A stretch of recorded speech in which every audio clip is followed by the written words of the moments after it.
Chapter 1 is called Blinders. I wrote it after my family and I visited historic Williamsburg, Virginia. We had come out of Bruton Parish Church, which is one of the oldest churches in America. It's where George Washington, Thomas Jefferson, and George Whitefield, among many others, worshiped and served long ago.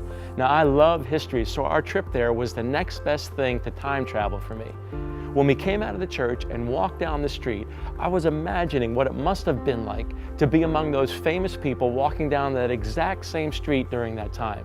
As we walked, my little guy, who's actually not so little anymore, said, "Wow, Dad, look at those horses." So I looked where he was looking and I saw what he saw, and there were several horses pulling carriages.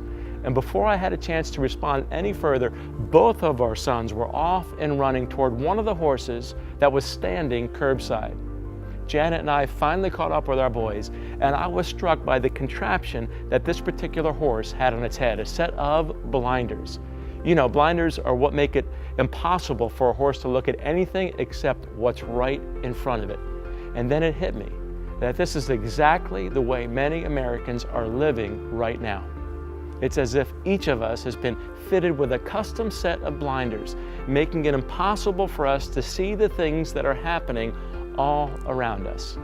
Chapter 1, Blinders, is the opening salvo in the empowering journey, A Call for Courage. In this chapter, I talk about how America needs a second Reformation and a new Great Awakening. But I don't just talk about these needs, I discuss how these needs can be realized in our personal lives, our families, and our churches around the nation.